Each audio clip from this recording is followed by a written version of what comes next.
Hello and welcome. It's time for your soul revival. Today's episode is sponsored by Client Care Concierge. Specializing in high quality promotional items, Client Care Concierge helps you make a lasting impression with branded gifts and customized merchandise for your business or events. Visit clientcareconcierge.com/promos to explore their wide range of products. Again, that's clientcareconcierge.com/promos. Now let's get ready for your soul to recover, be restored, and made whole. This is your soul reset. We welcome you once, we welcome you twice, we welcome you 3 times to get your life. Welcome to Soul Reset, the sanctuary for your soul's revival.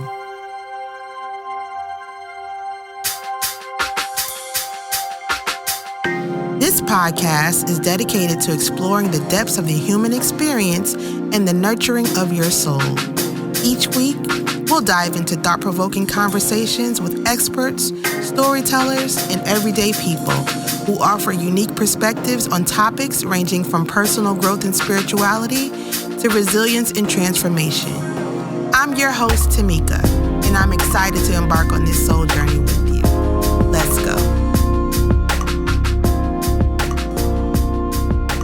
In today's episode, I have the honor of welcoming Mattea Hunter. Mattea is a devoted wife and mother of 2 beautiful children. She's a proud graduate of Bennett College and holds a Bachelor of Arts in Middle School Education with a concentration in Math and Language Arts. Mattea is also a trusted business coach and life enhancement strategist. Together with her husband, she co-owns Community of Hope Funeral Services, where they offer compassionate care to families in their time of need. Welcome, Mattea. Hey, girl. Hey, girl. Hey. I'm so excited to have you today. Mattea and I met some years ago when I was in North Carolina, and we both attended the same church, Evangel Church of God in Christ. In Greensboro, North Carolina, and I'm excited to have you with us today, Mattea. I'm excited to be here. So we've read your bio and we're nosy, so we want to know some more. So in our Say More segment, we ask each guest 5 questions to find out more about you. Are you ready? Okay, girl. If I could only eat one food for the rest of my life, it would be. Ooh, I'm gonna say French fries. I love me some French fries. Really? Mm, mm. I don't need it, but I love it. Okay. If your soul had a theme song, what would it be? Ooh, if my soul, probably good times. Good Good. times. Yes, honey. That. I don't know all I the words, love it. but I love it. Finish the sentence. My favorite place is ooh, the beach, the beach. Bermuda. The beaches in Bermuda, any of them, favorite place, hands down. Mm. You are crafting a day dedicated to nurturing your soul. This is a 3-part question. What are you Mhm. doing? Who are you with, living or dead? And where are you going? Oh, now this one is okay. Okay, who am I with? Oh my gosh, it depends on how I'm feeling that day. I could either be with my husband, I could be with my mom. Oh gosh, that's a difficult question. I mean, not trying to sound all You can crazy, be with but all of them. yes, I want to be with all of them. I will be with my grandmother who is now deceased. Definitely with her. My mom. I will be with my niece and my sister, my husband. Um, yeah, those would be the people that I would be with. As far as where Mm. we would go, Food is always involved, and it could be something healthy, but it's something about being able to commune with people around a table and have conversations and what you getting and what you feeling like today. Like, to me, that's just, I don't know, it's just so special. It's not just about Uh-huh. I want to be fat. It's like, okay, let's really think through something good, so to eat. So definitely doing that, and I'm probably going to make my way to some place of tranquility. I really do love the beach, but I could sit on my back porch with my feet up, um, listening to the sounds around me. I've definitely found solace in just being in quiet spaces. Mm. There's a lot of strength and liberty, and things that happen when I'm all alone. And so whether that's with other people and us being quiet together, or whether I'm by myself, so that definitely would be my day. I love that. I love Mm-hmm. that. Last question. The motto or mantra I live by is. Mm.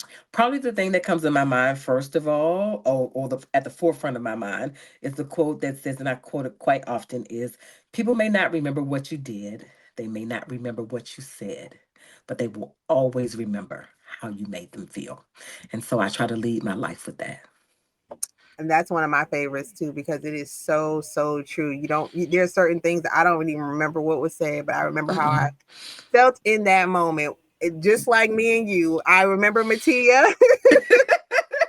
Me and Mattea met in a car ride. We went on this long trip. The first time I met you, we were literally riding from North Carolina to Maryland together and had never met before. Exactly. But we have mutual friends, and I don't even remember where we went, but I remember what it felt like to be in your presence. I do. I do remember Oh, what it felt like to be in your presence. And so that is why you are here today. gonna I make love me her so much. cry. And you are so consistent. I love that about you. Mattea does a bunch of stuff, right? But our conversation today is going to be Mm. centered around grief. She is, as I stated, a co-owner of Community of Hope Funeral Services, which she owns with along with her husband. And Hmm. so every day she services families that are in grief. And I thought it was important to have a conversation surrounding grief and what that looks like. And Mattea has also been on her own journey with Mm. grief. And so I wanted you just to share a little bit with us today about your process of walking through grief and how that led you to writing a journal and things of that sort. Sure. You're exactly right. We all have experienced some type of Mm-hmm. grief. And my husband and I, of course, own the funeral home together. And, my husband, from the time I met him and from the time he was 16 years old, he's been in funeral service. Mm, So this is not anything new for us. It's been a part of my life for the last almost 20 years. We've been married 15, 16 years this year. Of course, mm-hmm. dated years before that. And so it really has been a part of my life. But in addition to that, growing up, my grandmother was very instrumental in my life. She actually lived with me growing up in our home. And because she was retired and she was one of the mothers of the church, right? She was part of the repast committee. And so that's old church, old Baptist. And so I was always with her. I was on her hip, literally. And so she was in charge of making sure the repast was together. She was in charge of, who gonna read the announcements at the service. So, going to funerals and things like that was never anything that was foreign or whatever to Mm-hmm. me. So moving on, as Brian and I got together and we start servicing people ourselves, of course, through our own funeral home, through our own business. One of the things, of course, that we saw the most is that people did not know how to process their grief, right? They knew that, oh, the Lord gonna make a way. Oh, hold his unchanging hand. We had heard those things throughout the years, just being raised in church and things like that. And people were like, okay, I know I'm supposed to hold on to God, but what does that really look like? And Right. one of the things that I have become so passionate about, not just in the grieving process, but just in life, is being able to hold people's hands through their evolutionary process, whatever that looks like, and through their grieving journey or through their grieving process. And so, even as I was going through myself, because I was saying my grandmother died when I was in the 10th grade, there were still moments as an adult, like good and grown adult, that I was like would be found myself just crying. I'm like, why am I crying? Sis been gone for 20 years. What is happening? And actually, one of our staff members, who is a licensed counselor, said to me, we were talking one day, and he said, Mattia, when people, share about their experience with someone who is transitioned, and you see people just say post, oh, happy heavenly birthday, and their loved one has passed 15, 20 years ago. It's not that they didn't know or didn't expect the person to die. What they really are saying is there are moments and experiences that I wish I could share with this person because of the impact that they had on my life. Mm. And when he said that, something just clicked in my head, and I was like, "That's it." Because even with my grandmother, I mean, she was old when she died, right? So it wasn't like one of these, situations where it was like, "Oh my God," it was tragic. It was this, we kind of not expected her to pass away, but Yeah. she was older, so that's the circle of life. That's what happens. And he was exactly right. There are things that that will happen in your life, whether it's good, bad, or indifferent, and because of the relationship that you may have with your loved one, you feel a sense of grievance because of the fact that they're not there to share with you in that moment. And thus it led me into writing my journal, which is actually, it's not really, I don't consider it a journal. They are writing prompts. And so in those writing prompts, what it does is really, number one, acknowledge the emotion. Because Mm. one of the things that we do, especially in our community, is, oh, just get over it. Oh, you'll be okay. In time, all of those things can be true. But at the same time, what also can be true is, and I share this so very often, that is that grief is not an event. It's not a one time Mm. event. It is a process and it is a journey. It is continuous. There are ebbs and flows on this journey. And it's okay. It's okay. You know what I Yeah. mean? It's almost like when like, okay, this is my body type, and I know that dairy just don't work for me. Like, I don't like it. I love ice cream, but what we gonna do about it? You know what I'm saying? How do I? So I often share the words that I like to say is, I decide how I want to partner with grief. Mm. I choose that. Explain that. What that looks like is, number one, what we do know is when someone we love transitions, we will experience grief, period. Mm-hmm. The first part of grief is acknowledging what grief represents. Mm-hmm. Grief represents love. You don't grieve things and people that you don't love and that you have not Mm. had a connection with. I'm not grieving because somebody's dog died that I didn't know down the street. I'm grieving because my pet died, and my pet got me through some of the most, terrible points of my life, or whatever the thing is, or my grandmother, my mother, my sister, whatever. Acknowledging, number one, that grief is there because love came first. Mm. That's so good. And when I understand why she's here with me, I invite her to take a seat with me, and I will hold her close. And then when I talk about, or when I said, I decide how I partner with her, that's where the grief prompting or the writing prompts in the journal come from. Is in the prompts, I walk you through, okay, this is what I'm going to do in their honor. This is what I'm going to do with the feelings that I have. I choose to say, today is a day that I'm feeling some type of way. So what do I want to do? Today, my loved one died of breast cancer. So what am I going to do today? I'm going out to the breast cancer association in my local area or whatever, and I'm going to make a donation. Mm-hmm. Or I'm going to sign up for, a 5K race. Or whatever that looks like. Or I'm going to go to our favorite ice cream place because that just brings me joy, and it evokes that emotion, that brings me that happiness and gives me peace in that moment. And so where we find that there's an issue with the grieving process is when we stay in a place. Mm. So I often say, one of my friends, she shared with me one time, she said, Mattia, we have to acknowledge that emotions came from God, all of them, All of them. all of them. Even when we think about the scripture that people so often quote is be angry and sin not. He never told you not to be angry.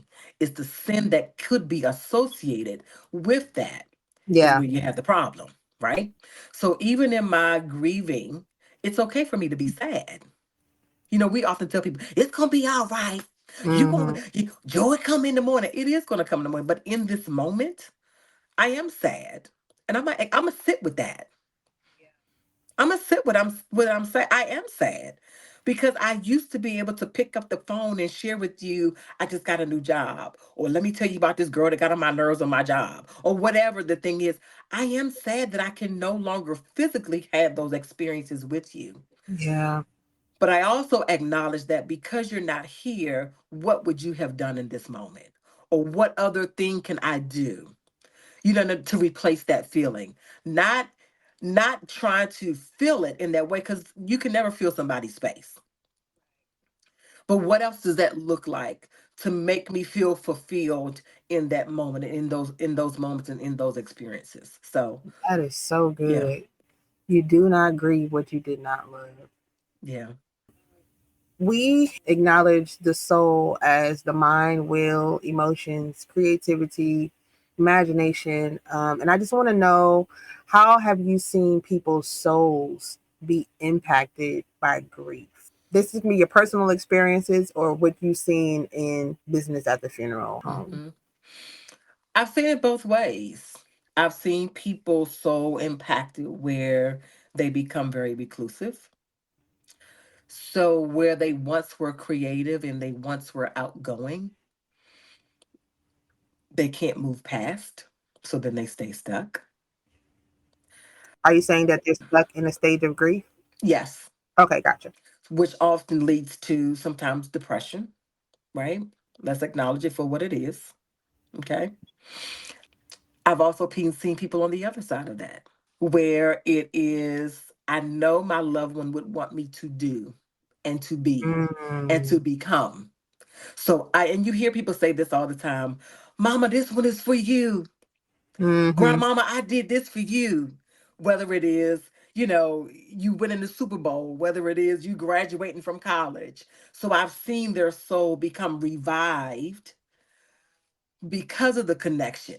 Like, I can't let this person down. And you're thinking, when people say, I can't let you down, it's like they died 20 years ago. Child, what you letting down? Who you letting down? But it's something in you that's like, oh no, I have to keep going. You Yeah. know what I mean? And so I think about my own journey with my grandmother. Like, there were things that she instilled in me even from a child, about Mm-hmm. perseverance, making sure you're always on the top of your game, always being that person that others can rely on, to be dependable, to be loyal, be consistent, being an ear, being compassionate, being understanding, being there for people. Like, those are attributes that she instilled in me as a child. So even as I deal with other people, I'm like, I would be doing her a disservice. Everything that she poured into me, how dare I let those gifts and talents fall to the ground? No, I'm going to pick it up. I'm going to put it in my hand, and I'm going to make sure it's multiplied. And I'm going to do that, of course, through the help of God. And also because I hear my grandmother in my ear saying, Mattia, you're better than this. You're more than this.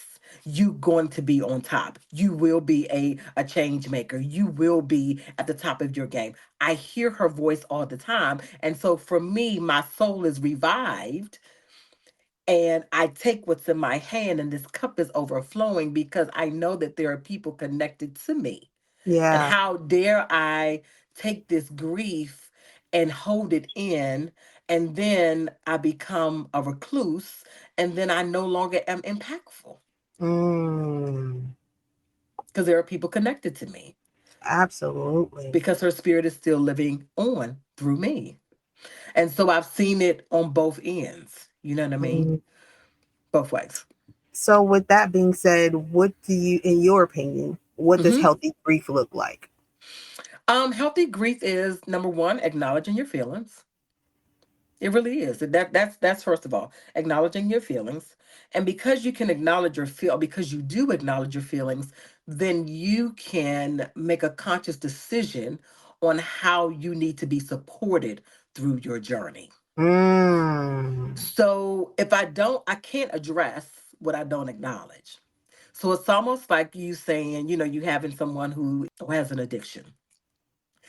The number one thing that they will tell you in any type of counseling, you got to acknowledge you have a problem. Yeah. You got to acknowledge it. And even with grief, acknowledge it. It is not, oh, I'll be fine. I'll be okay. You're not okay. Acknowledge it. That's number one. Acknowledge it that I am grieving. Give yourself permission. My husband said this last week, to lament. Give yourself Yeah. permission to do that. Give yourself permission to do that. Once you acknowledge that, but before you even once you acknowledge it, the second thing is strategically have people surrounding you who can see beyond what you can see. And what I mean by that is oftentimes people grieve alone. Yeah. That's where the issues come in. You fall into depression, you fall into addiction, you fall into all of the negative aspects that are associated with grief. But when your village is tight, the people around you are tight. It's like, okay, Tamika, I ain't heard from you in a while. You've been in the house. You're doing a little excessive drinking. You ain't gone to work in 3 months. Come on, what we got? Yeah. And having people that you will listen to, because you're not going to listen to any random person. And having that accountability. If you don't hear from me in 2 months or you ain't hear from me in 2 weeks, I need you to be calling me. I need you to see beyond what I see. Okay, I see you're doing like that. Okay, would it be okay for me to come over and sit with you? So Hmm. having those people around you, I would say number one, acknowledging the feelings, being okay with accepting the feeling, and strategically placing people around you that can help you through your journey. That is so good. And it's the power of community, Yes, absolutely. community and accountability. Absolutely. Grief looks like different things for different people. Facts. And so I have seen people almost try to make people cry or make people have an emotional response when they are actually grieving in their own way. And sometimes those people are grieving more than the people who may have an emotional response. What is the correct way to support someone who is grieving but may not have that type of, Outward expression.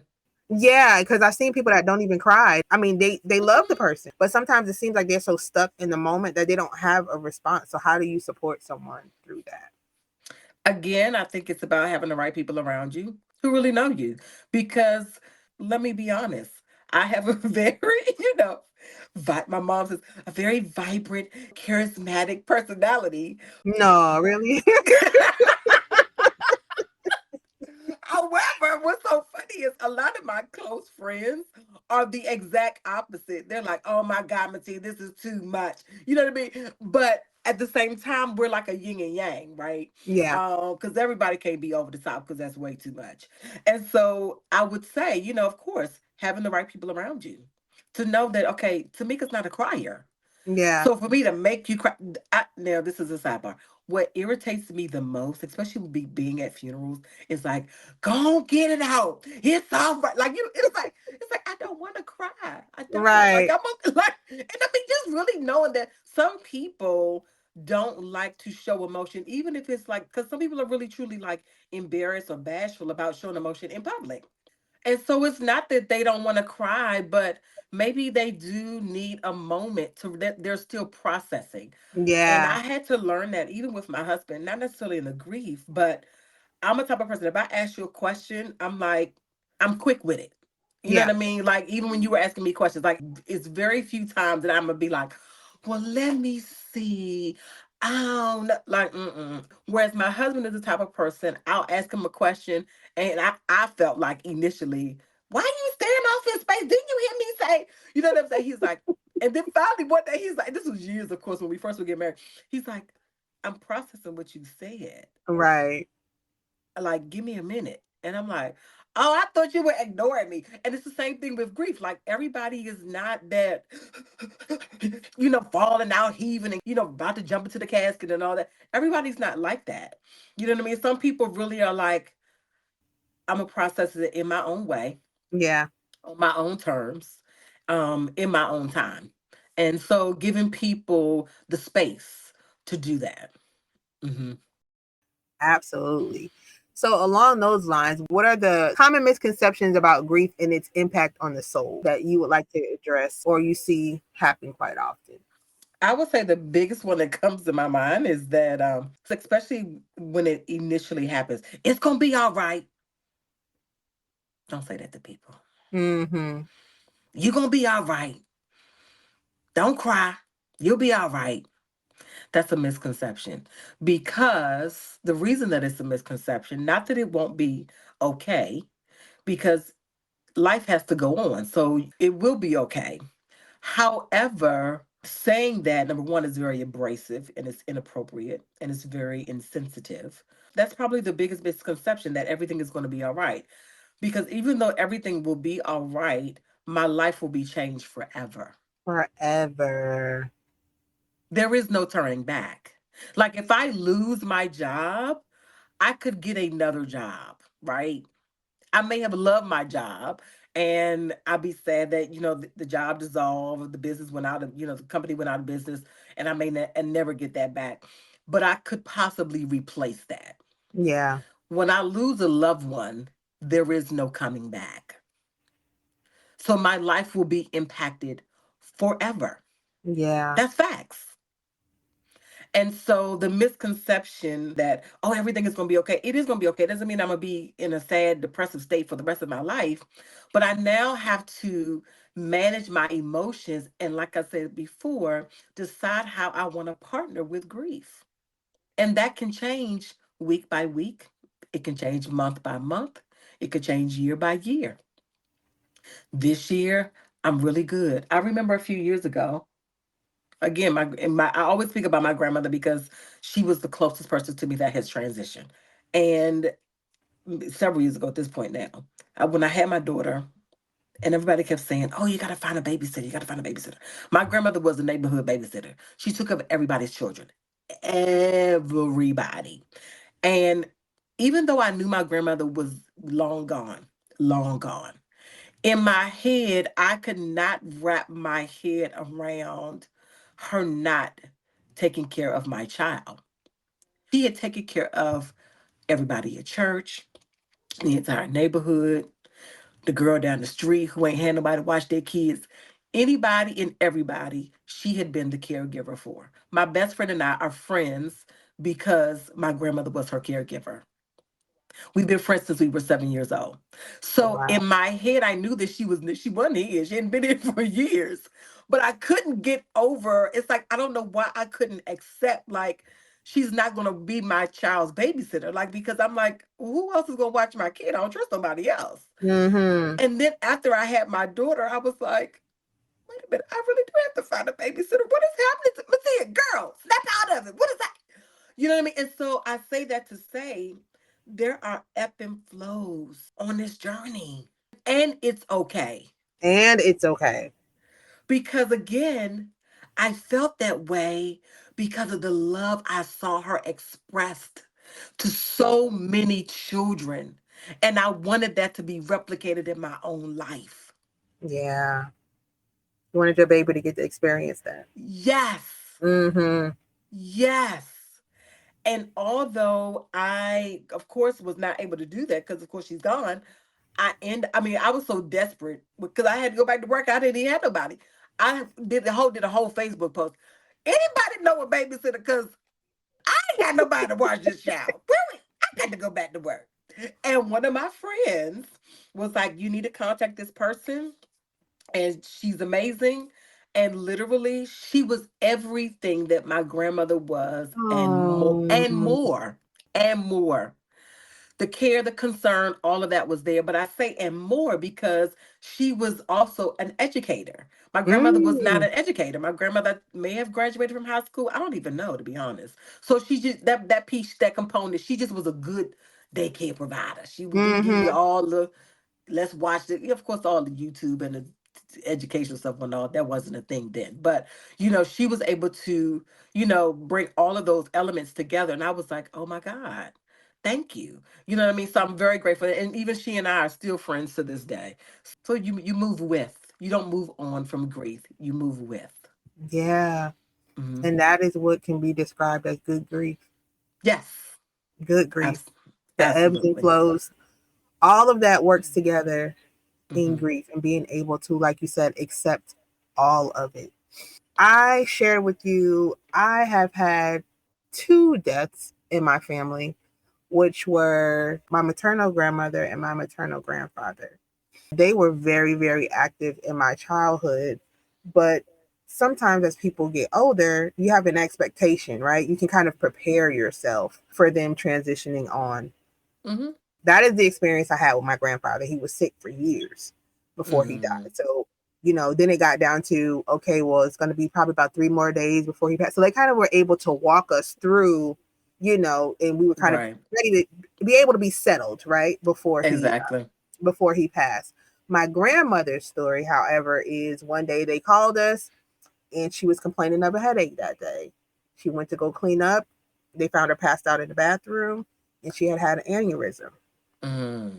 and they gave her a few days. And again, for me, I think that's always kind of like that settling period. We can go this way, like, no, she can live and be a Mm-hmm. vegetable, they told us, or she can pass. And so I was kind of like, okay, these are the options that we are presented with. Right. Um, and again, being the type of thinker that I am, I'm a realist. So it's like it's either going to Mm-hmm. go this way or that way, and you need to be prepared for both. Mm-hmm. Um, but on the day that they found her, which was in April, um, my birthday's in January. She passed in April, but on the day that they found her in the mail in a piece of plastic, mangled up, was the birthday card that she sent me in Mm. January. And it did not arrive until April because the envelope had got all torn up. And so I think for me, that being delivered when it was provided some type of solace for me, right? I was able to Absolutely. kind of be at peace and accept whatever was going on. I find it really, really hard to know how to support people who are dealing with other situations where it could be something more quick and tragic, like maybe a car accident or a freak Mm-hmm. accident, or there was no preparation for Mm-hmm. it. And I think some of the things, even like losing a child or something like that, some people Mm-hmm. thinking that they're helping, God needed another angel. God, picked another flower for his garden, Mm-hmm. all those type of things. And I think that not I think that's just not It's that's not. not the way in which you support people that are going through traumatic things like that. How do you suggest we support people in times like that? I'm so glad you asked. So, a few different things that I recommend. It just has been helpful to the people that we've serviced. Again, once you acknowledge what has happened, is being of support. Mm, But when I say support, one of the things I think where there is a disparity or that we don't lean into is asking the grieving person, what do they need from us during this time? we just start bringing food. Some fried chicken and some cold Pepsis. What you want? You want Royal Farms, KFC, Popeyes? Girl, which kind you want? I got some chicken livers. I got some. Don't nobody want that. I mean, that's in our culture. That's just what we do. You know what I'm saying? I'm not mad at it. I'm not Yes. mad at it. But it is what we do. But I think one thing that we don't do is really asking a person, what does support look like for you? I acknowledge it. I know this is challenging. I know this is a road you've never traveled before. What can I do to support you? And what does that look like? Mm, And I say that all the time because I think about how many people and how many relationships are severed because people felt like no one was there for them. We were mm, supposed to be good friends. That was supposed to be my sister, and she wasn't even there for me. When the reality is, oftentimes, I don't know what to say. Right. What do I say to you when you've tragically lost a child? I don't know what I've never experienced that. So what am I supposed to say to you? I don't know. So instead of me saying the wrong thing, I just back up altogether. When you need me, you call me, you know my phone number. That's kind of how we've navigated that space. But I think even acknowledging from being a supporter, saying to the grieving person, I am at a loss just like you are. Wow. And I don't know what to say. And before I say the wrong thing or do the wrong thing, I want to help you navigate this, but I just don't know how. Mm. Can you help me help you? What does support look like for you? That's number one, asking the right questions. Number two, I would say there are so many different options out here now. I always recommend therapy, Mhm. always. And then there's another program called that's through a lot of different churches and community organizations called Grief Share. And it's like a 12-week program. And you can go through the program like multiple times. It's almost like AA, but it's for the grieving. And it Mhm. doesn't matter whether you've lost someone 3 months ago, 3 days ago, 5 years ago, 20 years ago, you can be a part of this program. And like I said, it's a nationwide program. It's called Grief Share. I don't get any kickbacks or anything like that. So it's not like I'm promoting it in that way, but I do know that the program works. It's an amazing program. I recommend that to a lot of people. So getting you a therapist, it's okay. I know we are in an age now where it's becoming more common and more familiar, or more readily accessible, and people are accepting and acknowledging that they're in therapy even more now than they ever have before. But in certain communities, it's still a stigma. It just is, right? Yeah. But acknowledging I need help. Because there are times that you can pull yourself up by the boot. You know, my grandmother used to say, girl, pull yourself up by the bootstraps and keep it moving. There are times that I can do that, and there are times when I am struggling to bend over. My fingertips won't even touch the top of the boot. I'm stuck. And acknowledging I'm stuck. Can you help me? So, to the one that's grieving, open up your mouth and ask. I don't know what to do. I'm sad. I'm upset. I don't know how to handle this. Acknowledging that. And as you acknowledge, having again the right village around you to say, we're going to navigate this together. What can I do? Does it mean we're going to take a walk around the park? Does it mean that, we're going to take a day trip, out of town for a few days for you to clear your mind? Mhm. Is it you want me to go to counseling with you? Does it mean, you want me to go visit, the grave site with you? It can be packaged in so many different ways. Just really being open as the supporter, being open to saying, just having that conversation. It's difficult for both of us. What does support look like for you? Mm. Piggybacking off that, I have a friend whose father passed unexpectedly. She did Hmm. not even know what type of support that she needed. That's true.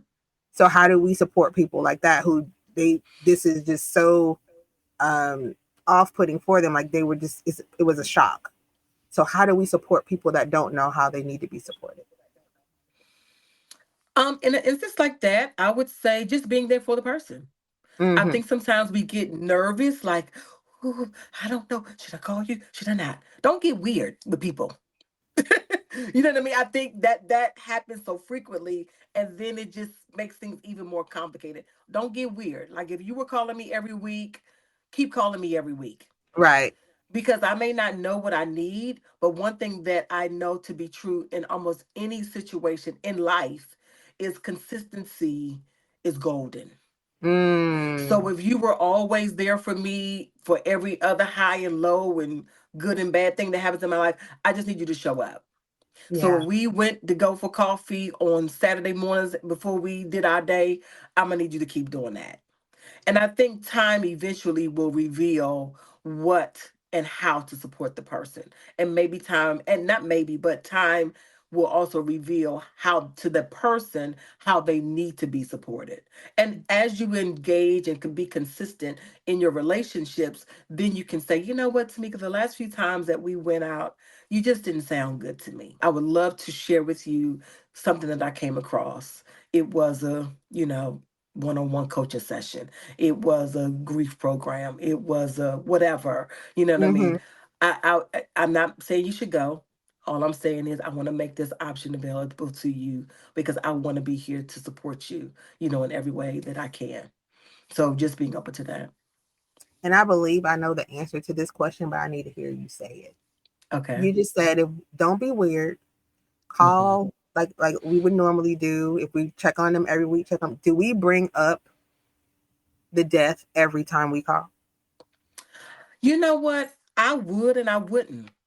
Mm, And the reason that I say I would and I wouldn't because there is healing in certain conversations. And I know you mm, know this because you deal with this is your lane. mm-hmm, And there have been times that I have had just a around the table conversation with my mom, my sister, my nieces, and we just recount experiences that we had with my grandmother. And it is so healing for my soul, for our souls. So even if it's and me and my best friend, we do the same. We do that often because her grandfather was a pastor, and my grandmother was one of the like deaconesses at his church. So mm-hmm, they were very good friends outside of church as well as our families have are always we've grown up together, and so even when we both are having moments, we I'll call her and she'll say, Mattia, I love what you did. My grandmother used to always have this thing. She would get up in the middle of church and she'd be like, it's mighty nice in here, church. It's mighty nice. So that was like, instead of her saying, you better preach or oh, this the spirit is high, she would always say, it's mighty nice in here, church. And so, like, if I'm doing something where she's like, Marcia, girl, you did that, she'd be like, girl, it's mighty nice in here. It just gives me that, like, yes. I don't know. It just, so, again, I don't think that I would bring it up every time, like, you sad today? Did you mm-hmm. cry today? Don't be weird. You know what I Yeah, mean? Like, I think just demystifying it, like, or even something as simple as, girl, I went past TJ Maxx and I can still hear so and so say, you don't need that purse, put it back. You know, even in stuff like that, you know what I'm saying? yeah, I think having those moments, that you can share with the person, also brings them joy too. You know what I'm yeah. saying? And not allowing it to be like, yeah, you right, but that ain't gonna ever happen again. You're like, girl, I know it won't, but I'm trying to tell you, it just made me so happy to think about how many times and how many deals we got going from TJ Maxx to TJ Maxx. Girl, we gonna Mm-hmm. forever remember that. Like even those type of situations, you know what I mean? And it may just be like, no, we're not talking about that today. Because and again, having the right people around you and knowing like, no, no, no, no, no, we not doing that today. Not today. Maybe tomorrow, but not today. Especially around holidays and things like that, just being careful. Yes. Mm-hmm. What I heard you saying was when we're talking to them, to bring up the happy memories for them, Yeah. if we must Yeah. talk about it. Mm-hmm. Yeah, if we must talk about it. And I mean, again, I think even asking a question like, how just how are you doing today? Is today a good day? How you feeling today? And I think that carries a lot of weight. Yeah. You know what I mean, in our journeys. I have a friend that also talks about the ministry of presence and just Yes, being there. Sometimes you don't have to say anything, right? But just absolutely. being there, just being Mm-hmm. present, them knowing that you're there ministers to them on a whole nother level. As we close today, I just want you to give some words of encouragement, some insight, some advice, whatever you want to call it, to those who are actually in the grieving process now. Mm-hmm. Maybe it's been a couple of days, maybe it's been 20 years, who knows? But that grief journey is something I don't know that it ends. It doesn't. It's okay. Mm-mm. So wherever they are in their grief journey, can you just speak to them today and give them some words of encouragement? Absolutely. So first of all, I want you all to know that you are not alone. You are not on this journey alone. You are not on this road alone. And although sometimes you may feel lonely, you are never alone. Whether it is because the Spirit of God is always with us because He promised that He would never leave us nor forsake us, or whether it's because you have a community of people around you who are supporting you, who are praying for you, who are standing in the gap for you, no matter where you are on your journey, always know that help is available. There are people, places, and resources that are in place to assist you. and that healing can and will happen for you. Be open to what your grief journey looks like. Be open to the help that could be provided to you on your journey, and acknowledge that there is a journey. Grief there is commas, there are semicolons, there are dashes, there's sometimes exclamation points, but there's never a period. It will go on. It doesn't mean Mm, that you'll be sad. It doesn't mean that you'll be depressed. It doesn't mean you'll be a recluse. It doesn't mean that you'll become a hermit. But what it does mean is, what it does look like is that you will partner with grief. You will acknowledge your feelings, and you will also acknowledge the fact that I may need help along this journey, and reaching out to help, accepting help, acknowledging help, and knowing that no matter what the situation is, things will always look better on the other side. So keep going, keep moving, keep progressing, because help is here for you. that is so beautiful. And you are grieving because you loved and you were loved. Absolutely. So beautiful. Thank you so much, Mattea, for sharing with us today. And Yes. as we come to a close, we want you to tell our listeners where they can find you on social media, but also where they can find your book, the name of your book, and also where they can find it. Absolutely. So you can visit my website, Moments with Mattea, www.momentswithmattea.com. I also am the author of the Grief Journal, writing prompts to help you through your grieving process, called The Sun is Over the Horizon. It is available on Amazon. Social media, you can find me on Instagram at moments underscore with underscore Mattea, and on Facebook, Mattea Hill Hunter. So I'm on all the social media platforms. She is also a hairstylist. She also has a podcast. Oh my I gosh, told y'all she yeah. do all the things. So is all that on your website? All that is on my website, yes. Okay, so Look, y'all go to the yeah, website momentswithmattea.com so you can find out the rest of what she does. Mattea, thank you so much sharing your experiences with us today. Thank you absolutely. for your time and your expertise. My And for pleasure. those of you listening today, thank you so much for listening to this episode. And we hope that you have learned something, even whether you are going through grief or supporting someone through it. We hope that you got something out of this podcast today that will help you journey through grief successfully. Until next time, may your heart find peace, your spirit find strength, and your soul find its sanctuary. Take care. If you've enjoyed today's episode, please take a moment to leave a review, subscribe to the podcast, and share it with a friend. Your support helps us reach more people on their soul journey. Remember, business prosperity, life prosperity, any prosperity hinges on the prosperity of your soul. If you're looking to unlock your true potential, align with your purpose, and find clarity in your path, consider soul coaching. Visit tamika.online for your complimentary soul discovery call or to learn more about how soul coaching can support your journey.